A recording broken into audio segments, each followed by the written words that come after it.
안녕하세요, 구독자 여러분. 구독과 좋아요는 채널 운영에 큰 힘이 됩니다. 안녕하세요. 제주살이 시작한 지 올해로 10년 차 된 40대 초반 두 아이 엄마입니다. 10년 전 오늘 지긋지긋한 서울에서의 삶을 정리하고 남편과 아이들을 데리고 제주도로 이주했습니다. 남들은 제주도에서 살아보는 게 소원이라며 저희에게 부럽다는 말을 하곤 하는데요. 저희 부부가 서울에서 태어나고 자란 만큼 오랜 시간을 보낸 고향 땅을 뒤로하고 제주도로 이사 온 데는 이유가 있어요. 바로 마음의 상처를 입고 그걸 극복하기 위해 스스로 도피를 선택했기 때문입니다. 저희를 그저 돈벌이 수단, 쓸모없는 사람이라고 생각했던 시댁 식구들은 끝까지 자신들의 잘못을 모르더군요. 그 모습을 보고 저희 부부도 치를 떨었고 모든 생활을 정리하고 미련 두지 말자며 시댁 식구들과 인연을 끊었답니다. 평생을 시댁 식구들 눈치 보며 제대로 기 한 번 못 펴고 살던 남편. 그리고 그 진흙탕 속에서 남편을 건져준 제 사연. 도대체 어떤 사연을 가진 건지 궁금하시죠? 지금 바로 저희 부부에게 잊지 못할 기억을 안겨준 기막힌 사연 시작하겠습니다. 얘, 너 지금 어디니? 도대체 정신이 있는 거야, 없는 거야? 내가 우리 희성이 점심 준비해두라고 했어, 안 했어? 어머니, 저 지금 장 보러 나왔어요. 사거리에 있는 마트에 왔거든요. 어머니가 장 봐두라고 하셔서. 너는 하나는 알고 열은 모르는구나. 내가 누누이 말했잖냐. 사람은 밥심으로 살아야 한다고 말이야. 우리 희성이 공부하다 배고파서 학습 능률 떨어지면 네가 책임질 거야? 어머니, 제가 미처 생각 못했네요. 얼른 들어가서 도련님 식사 준비할게요. 너 처음 봤을 때부터 마음에 안 들었어. 우리 아들 굶겨 죽이려고 작정을 한 게야. 아, 형수님, 저 배고파요. 2시간 있다가 학원 가야 하는데 빨리 와서 장어덮밥 해달라고요. 아이고, 우리 아들, 엄마가 며느리 관리를 못했어요. 조금만 기다리면 형수님이 맛있는 장어덮밥 해줄 거니까 그거 먹고 공부 열심히 하고 와요. 아, 엄마 그러게 내가 진작에 가정부 드리자고 했잖아. 사람 피곤하게 이게 뭐야. 나 한참 예민한 시기인 거 몰라? 도련님, 지금 바로 갈 테니까 잠깐만 기다려줘요. 금방 가서 해드릴게요. 재료 손질은 다 해두고 와서 금방 차릴 수 있으니까 조금만 기다려요. 배 많이 고프면 냉장고에서 요구르트 꺼내서 먹고 있을래요? 야, 너 빨리 가라고. 우리 아들 배고파서 백가죽이 등에 닿을 지경인데 천하태평이네. 어휴, 이래서 근본도 모르는 것들은 쯧쯧. 죄송해요. 최대한 빨리 갈게요. 여보, 바빠? 점심은 챙겨 먹었어? 먹었지. 좀 전에 도련님 학원 보내고 나도 밥 먹고 이제야 한숨 돌리네. 희성이가 고3이라 한창 예민한 시기인데 당신이 애 많이 써줘서 고맙네. 어린 시동생 챙기느라 힘들지? 아니야. 집에서 살림하는 내가 당연히 해야 할 일인데 뭘. 그나저나 점심시간에 쉬지 않고 왜 연락했어? 무슨 일 있어? 아니, 무슨 일은 팀원들이랑 밥 먹고 커피 한잔 하는데 당신 달달한 바닐라 라떼 좋아하잖아. 갑자기 생각나서 연락했어. 어이구, 회사 일로 바쁜데 내 생각도 다 해주고. 내가 우리 남편 덕분에 힘이 난다. 당신 매번 그렇게 본가에 가는 거 안 힘들어? 힘들지 않아. 나야 당신 내조하면서 살림하는 사람인데 집도 가깝고 겸사겸사 하는 거지 뭐. 너무 걱정하지 않아도 돼. 나 살림 체질인 거 알잖아. 우리 여보는 너무 긍정적이야. 이래서 내가 첫눈에 반했지. 하하하, 팔불출이네. 어머니 친구분들이랑 저녁 드시고 온다는데 도련님 저녁 준비만 해두고 나도 집으로 넘어갈까 해. 오늘 일찍 퇴근하는 날이지? 응, 패밀리데이잖아. 퇴근하는 길에 오랜만에 옛날 통닭 사갈까? 맥주 한잔 할래? 좋지. 그럼 이따 집에서 봐. 저와 남편은 말도 잘 통하고 생각도 잘 통하는 사이입니다. 누가 봐도 천생연분이라고 할 정도로 말이죠. 철없던 중학생 시절, 한참 사춘기였던 저희 둘은 서로에게 위로가 되어주며 사이가 가까워졌어요. 연애라고 할 것도 없지만 서로에게 의지하며 학창 시절을 보냈고 대학교를 졸업하고 바로 결혼한 케이스입니다. 사실 시어머니는 남편의 친엄마가 아니에요. 남편이 중학생이던 시절 시어머니가 지병으로 돌아가셨고 시아버지가 1년도 안 되는 시점에 재혼을 하셨는데 알고 보니 두 분이 부적절한 관계셨다는 겁니다. 남편은 착하기 그지없는 순둥이 스타일인데 당시 시어머니의 부재로 인한 마음의 상처가 컸던 탓인지 그땐 지금의 시어머니가 시동생과 함께 가족이 되어준 게 너무 고마웠대요. 불륜 관계였다는 사실도 나중에 알게 된 거지만 이미 같이 살기 시작했고 큰 분란 일으키면 그나마 남아있는 행복도 깨질까봐 아무런 내색을 하지 않았다고 하네요. 반대로 저는 갓난아이 시절 아버지가 돌아가셨고 친정엄마 혼자 어렵게 저를 키우셨어요. 그래서 가정 형편이 좋지 않았고 대학도 장학금 받으면서 다녔는데 생계를 위해 학업보단 일을 해야 했습니다. 낮엔 학교에서 열심히 공부하고 잠을 포기하며 저녁엔 물류센터에서 고정 근무를 했어요. 그러다 남편과 결혼을 하게 된 건데 솔직히 없이 결혼했고 시아버지가 거의 모든 지원을 다 해주셨습니다. 어렸을 때부터 저를 봐오셨던 터라 다행히 예뻐해 주셨고 제 사정도 다 알고 계셨죠. 그래서 저는 그 감사함을 잊지 않고 더더욱 시댁에 헌신하며 살았던 거고요. 누가 보면 식모살이 하는 거 아니냐는 말까지 했지만 이렇게라도 갚으며 살 수 있다면 더한 것도 할 수 있었습니다. 어머니, 다음 주에 아버지 귀국하시는데 모처럼 가족들 다 같이 모여서 식사할까요? 나쁠 건 없지. 어디서 먹을 거니? 아버지 좋아하시는 갈비집 있잖아요. 거기 어떠세요? 아니면 한정식 집이요. 오랜만에 한국 오시는 거라 한식도 괜찮을 것 같네요. 그래, 그럼 그 한정식 집으로 가자. 네 아버지 오후 비행기로 온다니까 저녁 시간 맞춰서 예약해라. 오랜만에 아버님 뵐 생각하니까 떨리네요. 이제 아예 귀국하신다고 들었는데 시댁에 더 자주 와야겠네요. 너 무슨 꿍꿍이 있는 거 아니지? 혹여나 허튼 생각 갖고 있는 거면 애초에 안 하는 게 좋을 거다. 네? 꿍꿍이란요. 오랜만에 아버님 뵈니까 좋아서 그런 건데요. 2년 만에 뵙는 거잖아요. 한국 음식 많이 그리우실 테니까 제가 자주 찾아뵙고 식사 챙겨드리려고요. 역시 당신이야. 우리 가족 생각해주는 거 당신밖에 없는 것 같아. 고마워. 아버지 되게 좋아하시겠다. 누가 보면 우리는 뭐 네 아버지 가족 아닌 줄 알겠다. 너희 허튼 수작 부리면 내가 가만 안 있을 거야. 어머니, 저희가 뭘 어쩐다고 그러세요. 아버지 한국 오시면 예전처럼 다 같이 어울려서 지내고 그래요. 이 사람도 별 뜻 없이 한 말인데 너무 의미 부여하지 마시고요. 웃긴다 정말. 아무튼 알았다. 네 시아버지 오고 내가 지켜볼 거야. 그 양반이 있든 없든 그건 중요하지 않아. 너희들이 어떤 태도를 취하느냐 그게 중요하지. 세아가 너 알겠니? 네. 어머니 저 다른 생각은 없어요. 걱정 마세요. 그렇다면 다행이구나. 그나저나 이번 주 수요일에 우리 희성이 모의고사 본다는데 공부하느라 진이 빠지는 모양이더라. 기운 좀 내게 보양식 좀 해먹이자. 네, 그렇게 할게요. 삼계탕 같은 건 안 먹으니까 지난번처럼 장어덮밥 같은 거 할까요? 그래, 네가 알아서 준비해.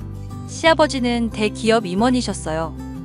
2년 전 중동 지역에 파견을 가셨다가 귀국을 앞두고 계셨습니다. 다들 시아버지가 어렵다고 하는데 저에게 시아버지는 친아버지같이 한없이 다정하고 듬직한 분이셨거든요. 하루라도 빨리 뵙고 싶었고 저를 정말 며느리로 인정해 주시는 분이라 남다른 기대가 있었어요. 하지만 제 바람과는 달리 저희 가족에게 검은 먹구름이 드리우기 시작한 건 이때부터가 아닌가 싶습니다. 시아버지가 한국으로 귀국을 하시던 중 비행기 사고로 그만 돌아가시고 만 거예요.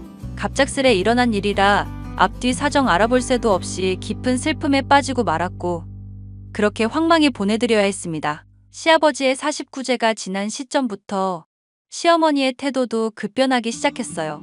사망 신고를 하고 난 뒤 재산 상속과 관련해서 상당히 예민한 태도로 일관하셨고 저희 부부를 벌레 보듯 했거든요. 시아버지는 준비성이 철저하셨던 분이라 언제 죽을지 모른다며 미리 변호사를 선임해 유언장을 작성해 두신 걸로 알고 있습니다. 49제가 지나고 본가로 변호사가 방문했고 모든 식구들이 있는 데서 유언장 낭독을 했더랬죠. 저희 부부 앞으로 강남의 건물 하나를, 시어머니 앞으로 200평 남짓 되는 고향 땅을 남기셨어요. 예금은 반반씩 나눠 갖기로 했고 그렇게 재산 정리가 끝나나 싶었습니다. 솔직히 돈에 욕심도 없었고 재산을 안 주셔도 상관없어서 큰 기대는 하지 않았어요.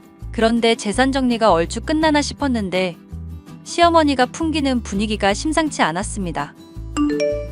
얘 바쁘니? 나랑 이야기 좀 하자꾸나.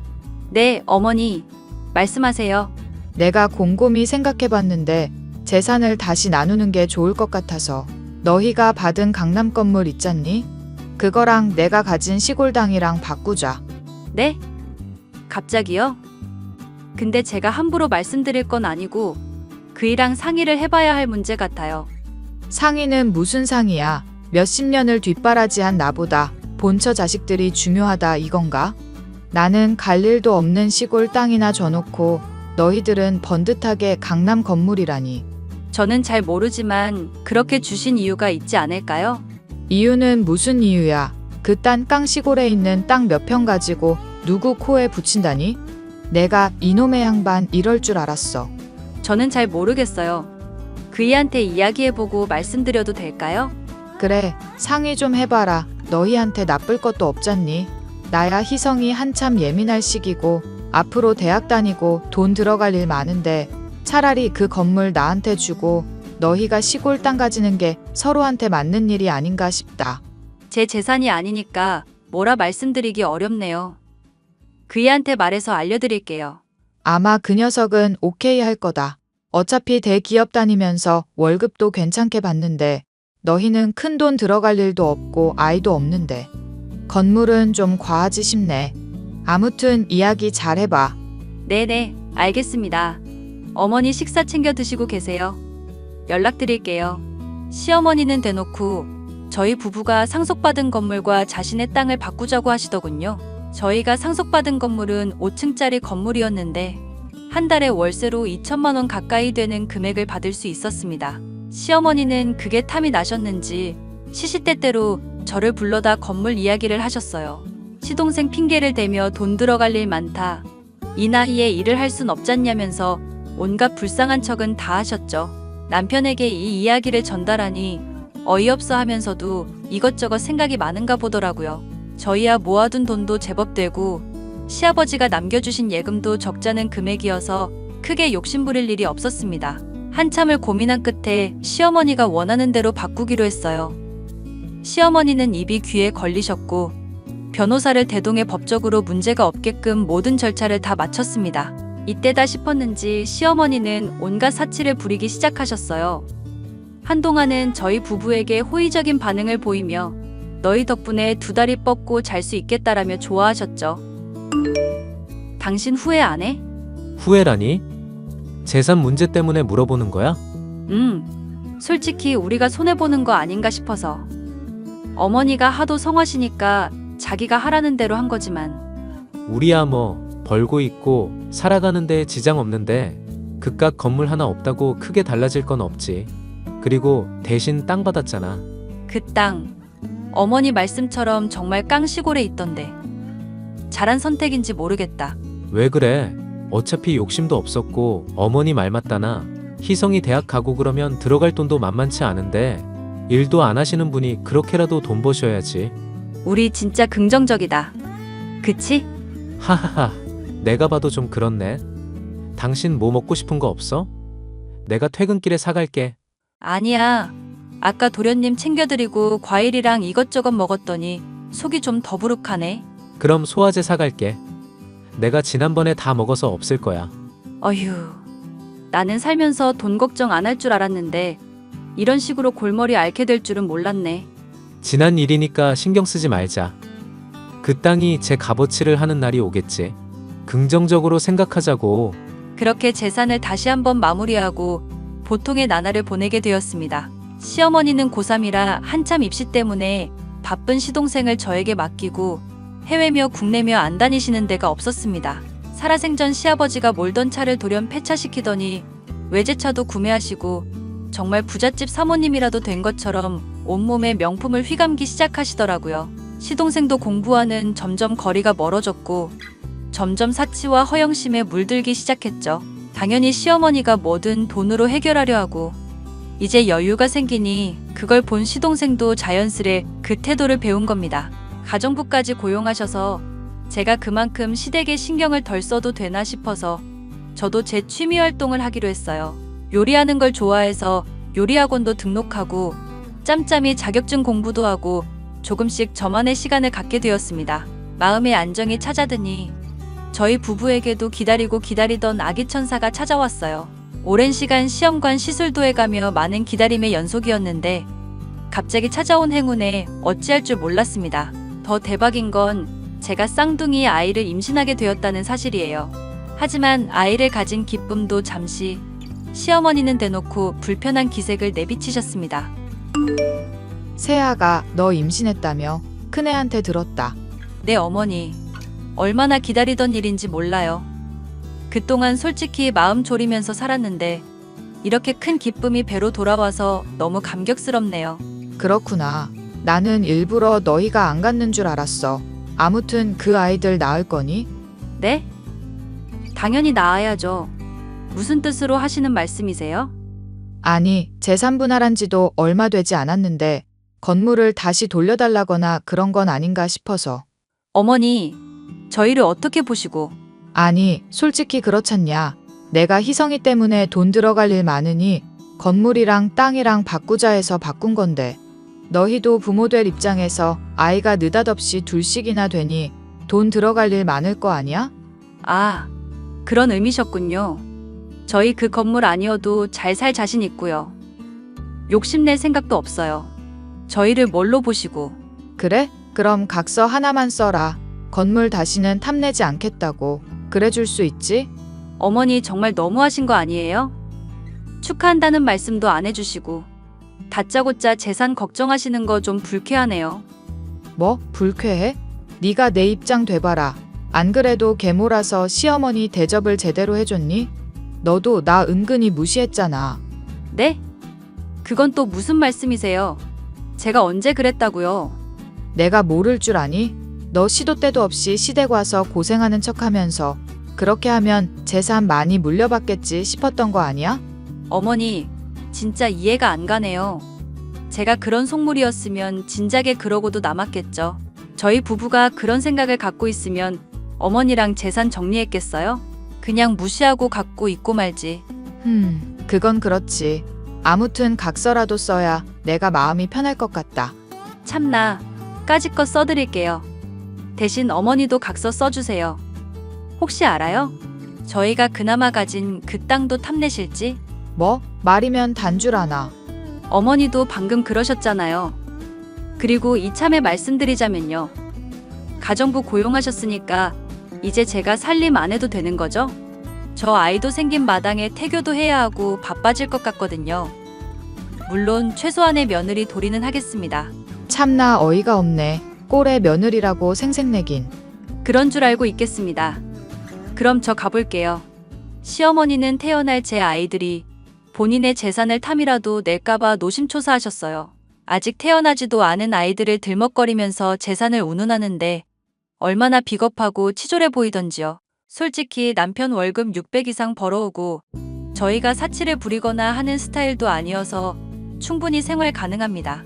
물론 아이들에게 들어가는 돈이 한두 푼도 아니고 어마어마하다는 건 알지만 그동안 절약하면서 살아왔던 게 있고 모아둔 돈도 있기 때문에 돈 걱정을 하진 않았거든요.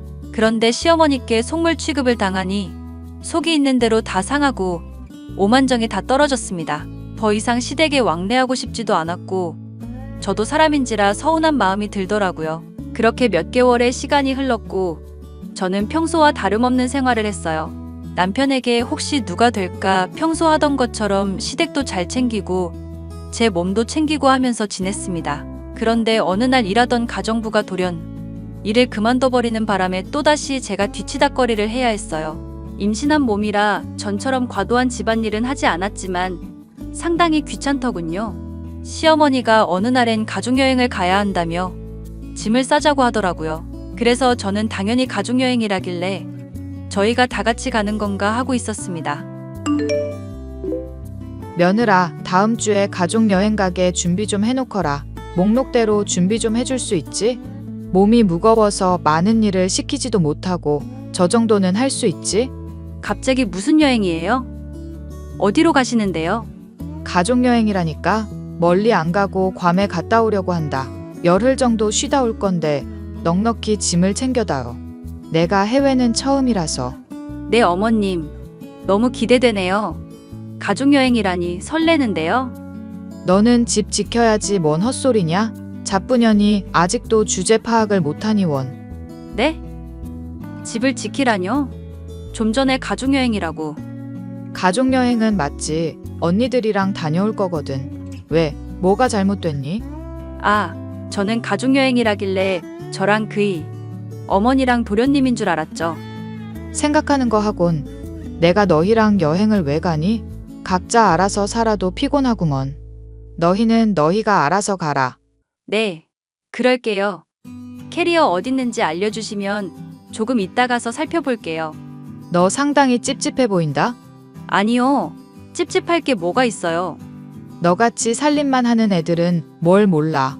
잡부는 집이나 잘 지키고 있는 게 상책이야. 괜히 해외 간다고 나댔다가 국제 미아된다. 아, 네. 어머니 너무 감사해요. 어머니 말씀처럼 잡부는 집 잘 지키고 있을게요. 뭐? 너 반응이 왜 그래? 제가 뭐가요? 어머니 말씀처럼 집 지키고 있겠다는데 뭐가 잘못됐나요? 아, 아니다. 반응이 왜 이래? 그럼 짐은 대충 분류해 드릴 테니까 캐리어에 넣는 건 어머니가 편한 대로 하세요. 뭐 넣었는지 모르는 것보단 그게 낫잖아요. 그래, 그러려무나. 그렇게 시어머니는 저희가 아닌 이모님들과 괌으로 여행을 떠나셨고 저는 찜찜한 기분을 떨쳐낼 수 없었어요. 며칠을 답답해하며 보내는데 아버님의 유언장을 낭독해주신 변호사가 저희 부부를 찾아왔습니다. 무슨 일인가 하니 누락된 부분이 있어 알려줘야 한다고 그러더군요. 시어머니와 시동생이 살고 있는 집. 그게 제 집이라는 겁니다. 무슨 소린가 하고 알아보니 저희가 결혼할 당시 시댁도 새 집으로 이사를 갔는데 그게 지금의 집이었고요. 근데 그 집이 사실은 결혼 선물로 저에게 주실 요령이었는데 이래저래 작은 문제가 생겨 어쩔 수 없이 살게 되신 거였죠. 시아버지가 돌아가시기 전 명의를 다시 제 앞으로 돌려놓으셨고 처리를 하는 과정에서 오류가 있었다고 했습니다. 시어머니는 당연히 그 집이 자기 소유인 줄 알았고요. 시어머니가 여행을 다녀와서 이 소식을 접하고는 아니나 다를까 길길이 날뛰기 시작했습니다. 저희 부부에게 온갖 말도 안 되는 발언을 해대시는데 더 이상 참을 수가 없겠더라고요. 내가 이럴 줄 알았다. 살면서 도움 안 되는 사람 같으니라고. 이 집은 당연히 내 거야. 난 절대 못 준다. 그러니 세아가 네가 내 앞으로 명의 돌려. 이미 법적 절차 마무리됐다는데 무슨 근거로 어머니 명의로 돌려요? 내가 너 먹여주고 재워주고 네 아버지 뒷수발 들어준 대가라고 생각하면 되지. 진짜 어이가 없구나. 이건 제가 어떻게 할 수 있는 문제가 아니네요. 집사람 의견이 중요한 것 같은데. 얘, 너는 왜 아무 말이 없니? 내 말대로 내일 당장 명의부터 바꿔라. 이게 말이 되는 경우니? 말이 안 되는 경우죠. 특히 어머니요. 뭐? 지금 뭐라고 했니? 어머니가 문제라고요. 아버님이 저 주신 건데 아무런 대가도 없이 제가 왜 명의 이전을 해드려요? 건물이랑 땅 바꿔드렸던 것처럼 가는 게 있으면 오는 게 있어야지. 제가 왜 손해보는 짓을 해야 하죠? 너 지금 눈 커다랗게 뜨고 시어머니한테 대드는 거니? 대드는 게 아니라 할 말 하는 거예요. 그동안 없이 시집와서 감사한 마음으로 하나하나 다 살펴드리면서 살았어요. 근데 이제는 그럴 이유 없네요. 저도 제 새끼 품어보니 알 것 같아요. 어머니랑 어머니 자식만 가족이에요? 내가 널 가족 취급 안 해줬다. 이거냐? 언제는 하셨어요?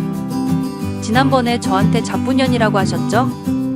아무렇지 않게 그런 말씀 하시는 거면 평소에 절 어떻게 생각했는지 잘 알겠네요. 잠깐, 지금 뭐라고 했어? 잡부년? 어머니, 지금 이게 사실이에요? 그래, 잡부년 보고 잡부년이라는데 뭐가 잘못됐냐? 없이 시집왔으면 몸으로 때워야지. 넌 당연하게 한 일 가지고 왜 생색이야? 당신 지금까지 이런 취급받으면서 나한테 아무런 내색 안 한 거야? 아니야, 자기야. 자기가 화낼 필요 없어. 진정해.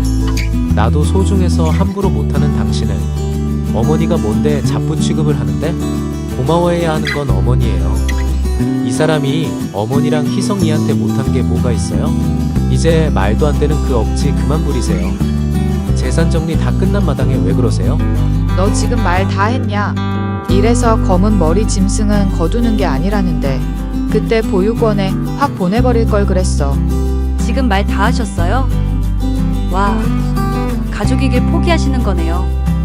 어머니, 지금 당장 나가주세요. 저 집주인으로서 권리 행세를 좀 해야겠네요. 너 이거 갑질이야. 알아? 내가 가만히 있을 줄 알아? 너 내가 어떻게 하나 두고 보자. 한번 해보세요. 저도 당하고만은 있지 않을 거니까요. 그렇게 저는 시어머니에게 퇴거 요청을 했지만 시어머니는 막무가내로 버티기 시작하셨습니다. 솔직히 그깟 집이야 있어도 그만 없어도 그만이었는데 그동안 받았던 서름이 한 번에 터지면서 돌이킬 수 없겠더라고요. 법정 공방까지 간 뒤에야 시어머니는 그 집에서 나왔습니다. 시아버지가 준 집을 함부로 팔거나 할 수 없어서 다른 사람에게 세를 맞고요. 시어머니는 시동생과 주택 하나를 얻어 그리로 이사를 가셨습니다. 그렇게 서로 인연을 끊게 되었고 저희는 건강한 남매를 출산했어요. 남편이나 제 속도 말이 아니었지만 이게 저희의 운명이겠거니 생각하면서 살기로 했습니다. 그리고 그 시점에 남편이 제주지사로 발령이 났어요. 행운은 한 번에 찾아온다고 했나요? 시아버지가 남겨주신 시골 땅이 호텔 부지로 개발이 되면서 20억에 가까운 보상금을 받게 되었습니다. 저희는 재산을 정리한 뒤 아예 제주도에 터를 잡고 살기로 결심했고 넓은 마당에 딸린 주택을 구매해서 이사했어요. 그렇게 시댁과 완전히 인연을 끊어버렸습니다. 지금까지 아이들과 남편 뒷바라지하며 잘 살아오고 있고요. 아이들이 조금만 더 크면 작은 식당을 하나 운영해 볼 생각입니다. 제 버릇 어디 가서 남 못 준다고 그동안 살림해왔던 실력을 되살려 작은 밥집을 운영할 예정이거든요. 지금 시어머니와 시동생이 무얼 하고 사는지 어떻게 사는지 아무것도 몰라요. 관심도 없거니와 알고 싶지도 않거든요. 앞으로도 우리 네 식구 행복하고 즐겁게 잘 지낼 겁니다. 저희 가족 응원해 주실 거죠? 제 사연은 여기까지고 긴 사연 들어주셔서 감사합니다. 여러분도 이런 개떡 같은 시어머니 만나지 말고 좋은 시부모님 만나 행복하게 사세요. 그럼 이만 물러가겠습니다.